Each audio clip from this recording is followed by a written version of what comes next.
ಮತ್ತು ಅವಕಾಶ ಕೊಟ್ಟಿದ್ದಕ್ಕೆ ಧನ್ಯವಾದಗಳು ಅಧ್ಯಕ್ಷರೇ. ನನ್ನ ಬಳ್ಳಾರಿ ಭಾಳ ಹಿಂದುಳಿದ ಜಿಲ್ಲೆ ಅಂತ ನಮಗೆಲ್ಲ ಗೊತ್ತಿದೆ. ಆದರೆ ಇಡೀ ಉತ್ತರ ಕರ್ನಾಟಕದಲ್ಲಿ ಅತಿ ಹೆಚ್ಚು ಇಂಡಸ್ಟ್ರಿ ಎಲ್ಲನಿದೆ ಅಂತಂದರೆ ಅದು ಬಳ್ಳಾರಿ ಜಿಲ್ಲೆಯಲ್ಲಿದೆ ಅಂತ ಹೇಳಕ್ಕೆ ಇಚ್ಛೆಪಡ್ತೀನಿ ಅಧ್ಯಕ್ಷರೇ. ಆದರೆ ನಮ್ಮ ಇಷ್ಟು ಬಳ್ಳಾರಿ ಜಿಲ್ಲೆಯಲ್ಲಿ ಇಷ್ಟು ದೊಡ್ಡ ಮಟ್ಟದಲ್ಲಿ ಇಂಡಸ್ಟ್ರಿ ಇದ್ದರೂ ನಮ್ಮ ಜಿಲ್ಲೆಯ ಜನತೆಗೆ, ನಮ್ಮ ಹುಡುಗರಿಗೆ ಅಲ್ಲಿ ಜಾಬ್ಗಳು ಸಿಗ್ತಾ ಇಲ್ಲ. ಈಗ ಸರ್ಕಾರಕ್ಕೆ ನಾವು ಪ್ರಶ್ನೆ ಕೇಳಿದಾಗ ಗ್ರೂಪ್ ಎ ಯಲ್ಲಿ 65% ಕೊಟ್ಟಿದ್ವಿ, ಗ್ರೂಪ್ ಬಿ ಯಲ್ಲಿ 80% ಕೊಟ್ಟಿದ್ವಿ, ಗ್ರೂಪ್ ಸಿ ಯಲ್ಲಿ 100% ಕೊಟ್ಟಿದ್ವಿ, ಗ್ರೂಪ್ ಡಿ ಯಲ್ಲಿ 100% ಕೊಟ್ಟಿದ್ವಿ ಅಂತೇಳಿ ಸರ್ಕಾರ ನಮ್ಗೆ ಹೇಳುತ್ತೆ. ಈ ಅಂಕಿಅಂಶಗಳು ಕರೆಕ್ಟ್ ಆಗಿದ್ದರೆ ನಮ್ಮ ಮಕ್ಕಳು ಬೀದಿಯಲ್ಲಿ ಯಾಕೆ ಅಳಿಸಿದ್ರು ಅಂತ ಕೇಳಲಿಕ್ಕೆ ಇಚ್ಛೆಪಡ್ತೀನಿ ಅಧ್ಯಕ್ಷರೇ.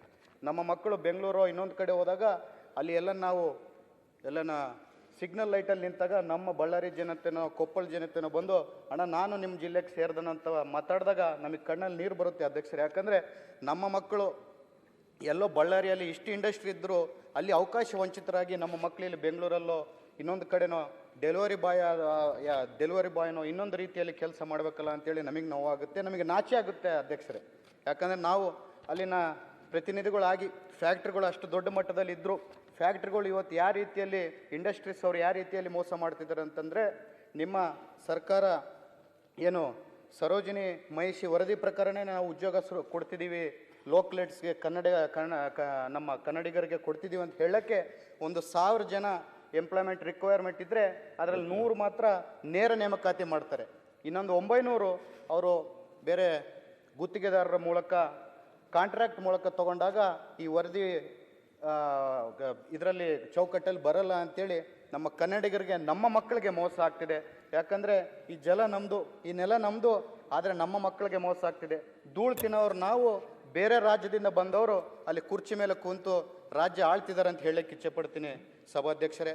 ನಮ್ಮ ಮಕ್ಕಳು ಏನು ಅನ್ಯಾಯ ಮಾಡಿದ್ದಾರೆ, ನಮ್ಮ ಜಿಲ್ಲೆಯ ಮಕ್ಕಳು ಬೇರೆ ಜಿಲ್ಲೆಗಳಾಗಿರ್ಬೋದು, ಬೇರೆ ರಾಜ್ಯಗಳಾಗಿರ್ಬೋದು, ಅವ್ರ ಮಕ್ಕಳಿಗೆ ಅನ್ಯಾಯ ಆದಾಗ ಇಡೀ ಅವ್ರ ರಾಜ್ಯಗಳು, ಅವರ ಶಾಸಕರು ಎಲ್ಲರೂ ಸೇರಿ ಒಂದು ಹೋರಾಟವನ್ನು ಮಾಡ್ತಾರೆ. ಆದರೆ ನಮ್ಮ ಬಳ್ಳಾರಿ ಜನತೆಗೆ, ನಮ್ಮ ಮಕ್ಕಳಿಗೆ ಅನ್ಯಾಯ ಆದಾಗ ಯಾರೂ ನಮಗೆ ಕಾಣ್ತಾ ಇಲ್ಲ ಅಂತ ಹೇಳಕ್ಕೆ ನೋವಿಂದ ಹೇಳಕ್ಕೆ ಇಚ್ಛೆಪಡ್ತೀನಿ ಅಧ್ಯಕ್ಷರೇ. ನೀವು ತಕ್ಷಣವಾಗಿ ಈ ಫ್ಯಾಕ್ಟ್ರಿಗಳಾಗಿರ್ಬೋದು, ಇಂಡಸ್ಟ್ರಿ ಅವರಾಗಿರ್ಬೋದು, ಈ ತಪ್ಪು ಮಾಹಿತಿಯನ್ನು ಏನು ಕೊಟ್ಟಿದ್ದಾರೆ ದಯಮಾಡಿ ಸರ್ಕಾರ ಒಂದು ಕಮಿಟಿಯನ್ನು ಮಾಡಿ, ಇದು ಕನ್ನಡಕ್ಕೋಸ್ಕರ, ಕನ್ನಡಿಗರಿಗೋಸ್ಕರ, ನಮ್ಮ ನಮ್ಮ ನೆಲ ಹಕ್ಕಕ್ಕೋಸ್ಕರ ನಾನು ಕೇಳ್ತಿದ್ದೀನಿ ಸಭಾಧ್ಯಕ್ಷರೇ. ನಮ್ಮ ಮಕ್ಕಳಿಗೆ ನಮ್ಮ ರಾಜ್ಯದಲ್ಲಿ, ನಮ್ಮ ನೆಲೆಯಲ್ಲಿ ಉದ್ಯೋಗ ಸೃಷ್ಟಿ ಆಗಬೇಕು. ಅಲ್ಲೆಲ್ಲೋ ದೂರದಾಗ ಹೋಗಿ ನಮ್ಮ ಮಕ್ಕಳು ಬೇರೆಯವ್ರ ಕೆಳಗೆ ಕೆಲಸ ಮಾಡೋ ಅಷ್ಟು ದೌರ್ಭಾಗ್ಯ ನಮಗೆ ಬೇಕಿಲ್ಲ ಅಂತೇಳಿ ನಾನು ತಮ್ಮ ಮೂಲಕ ಸರ್ಕಾರಕ್ಕೆ ಮನವಿ ಮಾಡ್ತಿದ್ದೀನಿ ಅಧ್ಯಕ್ಷರೇ. ಅದರ ಜೊತೆಗೆ ನನ್ನ ಕ್ಷೇತ್ರದಲ್ಲಿ ಒಂದು KEB ಇಶ್ಯೂ ಇದೆ ಅಧ್ಯಕ್ಷರೇ. ಏನದು ಇಶ್ಯೂ ಅಂತಂದರೆ, ನಂದು 90% ಸ್ಲಮ್ ನಾನು ಬಳ್ಳಾರಿ ಕ್ಷೇತ್ರ ಅಂತ ಹೇಳಕ್ಕೆ ಇಚ್ಛೆಪಡ್ತೀನಿ ಅಧ್ಯಕ್ಷರೇ. ಅದರಲ್ಲಿ ಭಾಳಷ್ಟು ಮಂದಿ ಹಳೆಯ ಬಿಲ್ಗಳು ಪೆಂಡಿಂಗ್ ಇದ್ದು ಸ್ಲಮ್ಮಲ್ಲಿ ಜನತೆಗೆ ಇವತ್ತು ಅವ್ರ ಬಿಲ್ಗಳೆಲ್ಲ ಬಡ್ಡಿ ಮೂಲಕ 70,000 80,000 ರೂಪಾಯಿ ಆಗಿಬಿಟ್ಟಿದೆ ಸಭಾಧ್ಯಕ್ಷರೇ. ಅದು ಇವತ್ತು ಆ ಬಡ ಜನರು ಕಟ್ಟೋಕ್ಕೂ ಆಗ್ತಾ ಇಲ್ಲ. ಆ ಬಡ ಜನರು ಕಟ್ಟಕ್ಕೆ ಆಗ್ದಂಗೆ ಎಲ್ಲರೂ KEB ಅವರು ಅವ್ರ ಮನೆ ಮುಂದೆ ಹೋಗಿ ಅವ್ರ ಮೀಟರ್ಗಳನ್ನ ಕಿತ್ಕೊಂಡು ಹೋದಾಗ ಆ ಸ್ಲಮ್ಮಲ್ಲಿ ಜನರು ಕತ್ತಲಲ್ಲಿ ಮಲಗೋ ಪರಿಸ್ಥಿತಿ ಬಂದಿದೆ. ಅದಕ್ಕೋಸ್ಕರ ಒಂದು ಅದಾಲತ್ತನ್ನು ಮಾಡಿ, ತಾವೆಲ್ಲರೂ ಸರ್ಕಾರದವರು, ಜಾರ್ಜ್ ಸಾಹೇಬರು ಇಲ್ಲೇ ಇದ್ದಾರೆ, ಒಂದು ಅದಾಲತ್ತನ್ನು ಮಾಡಿ ಆ ಬಡ್ಡಿ ಏನಿದೆ ಅದನ್ನೆಲ್ಲ ಮನ್ನಾ ಮಾಡಿ ನಮ್ಮ ಜನತೆಗೆ ಅಸಲು ಏನಿದೆ ಅದರಲ್ಲಿ ಒಂದು ಟೈಮ್ ಕೊಟ್ಟರೆ ಒಂದು 6 ತಿಂಗಳಿಂದ 1 ವರ್ಷದಲ್ಲಿ ಅದನ್ನು ಅವ್ರ ಬಿಲ್ಲನ್ನು ಪಾವತಿ ಮಾಡ್ಕೊತಾರೆ. ದಯಮಾಡಿ ಅಷ್ಟುವರೆಗೆ ಆ ಮೀಟರ್ಗಳನ್ನ ಕಿತ್ಕೊಂಡು ಹೋಗಿ ನಮ್ಮ ಜನತೆಗೆ, ಆ ಬಡ ಜನತೆಗೆ ತೊಂದರೆ ಮಾಡಬೇಡ್ರಿ ಅಂತ ಕೇಳ್ಕೊತೀನಿ ಸಭಾಧ್ಯಕ್ಷರೇ. ಅದರ ಜೊತೆಗೆ ನಮ್ಮ DMF ಫಂಡ್ ಅಂತೇಳಿ ಡಿಸ್ಟ್ರಿಕ್ಟ್ ಮಿನರಲ್ ಫಂಡ್ ಏನಿದೆ, 2.5 ವರ್ಷದಿಂದ ನಾವು ಡಿಸ್ಟ್ರಿಕ್ಟ್ ಇನ್ಚಾರ್ಜ್ ಮಿನಿಸ್ಟರ್ಗಳಿಗೆ, DC ಅವ್ರಿಗೆ, ಮುಖ್ಯಮಂತ್ರಿಗಳಿಗೆ ಕೇಳ್ಕೊತಿದ್ದೀವಿ. ಒಂದು ರಿವ್ಯೂ ಮೀಟಿಂಗ್ ಮಾಡ್ತಾ ಇಲ್ಲ. ಒಂದು ಮೀಟಿಂಗನ್ನು ಮಾಡಿದ್ರೆ ನಮ್ಮ ರಾಜ್ಯ ಸರ್ಕಾರದಿಂದ ನಮ್ಮ ದುಡ್ಡೇನು ಅವಶ್ಯಕತೆ ಇಲ್ಲ.